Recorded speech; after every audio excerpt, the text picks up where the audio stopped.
వి gold trusted gold buyers తాకట్టులో ఉన్న బంగారాన్ని విడిపించి ఈ రోజు ఉన్న మార్కెట్ ధరకే కొనబడును.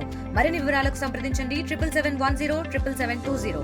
వనపర్తి జిల్లాలో మొదటి ఫేజ్ జెడ్పీటీసీ ఎంపీటీసీ ఎన్నికలు నోటిఫికేషన్ ఈరోజు ప్రతి 6 వారి ఆఫీస్లో ఇవ్వడం జరిగింది. మార్నింగ్ 10:30 నుంచి 10:30 నుంచి సాయంత్రం 5 గంటల వరకు నామినేషన్ క్యాండిడేట్స్ ఎవరైతే ఇవ్వాలనుకుంటున్నారో వాళ్ళు 6వ ఆఫీస్కి వచ్చి ఇవ్వగలరు.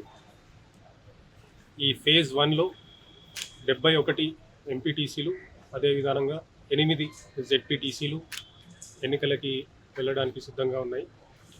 ఇవి కూడా ఏవి అంటే వనపర్తి అసెంబ్లీ కాన్స్టిట్యున్సీలో ఉన్న 8 మండలాలు, దాంట్లో ఉన్న 71 ఎంపీటీసీలు అన్నీ కూడా ఫేజ్ 1లో ఎన్నికలకు వెళ్తాయి. ఈ నామినేషన్ ప్రక్రియ ఈరోజు, రేపు, ఎల్లుండి 9, 10, 11 ఈ 3 రోజులు నామినేషన్ ప్రక్రియ స్వీకారం కోసం ఆర్ఓలు వాళ్ళ ఆఫీస్లో కూర్చొని ఉంటారు. 12th రోజు 12 తారీఖుకి స్క్రూటినీ అనేది జరుగుతుంది. ఆ స్క్రూటినీలో ఎవరెవరు క్యాండిడేట్స్ వ్యాలిడ్గా నామినేట్ అయి ఉన్నారని తెలుస్తుంది. దాని తర్వాత వాళ్ళకి సింబల్ అలాట్మెంట్, అదేవిధంగా విత్డ్రావల్ పీరియడ్ ఉంటుంది. ఆ విత్డ్రావల్ పీరియడ్ తర్వాత సింబల్ అలాట్మెంట్ అవన్నీ అయిన తర్వాతనే ఫైనల్ క్యాండిడేట్స్ లిస్ట్ అనేది వస్తుంది.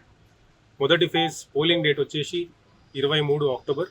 అది కూడా ప్రజలందరూ గుర్తుపెట్టుకొని ఖచ్చితంగా వారి ఓట్ వాళ్ళు పోలింగ్ స్టేషన్లో వాళ్ళు వేయవలసిందిగా కోరుకుంటున్నారు. తెలుగులో ఫాస్టెస్ట్ న్యూస్ ఇప్పుడు కొత్త అవతారంలో 5 సెకండ్లోనే పూర్తి వార్తా సమాచారం మీ చేతిలో. సోషల్ మీడియా ట్రెండ్స్ మీ కళ్ళ ముందుకే live TV and voice search ఆప్షన్స్తో ఇప్పుడే డౌన్లోడ్ చేయండి. యాప్ లింక్ డిస్క్రిప్షన్లో ఉంది.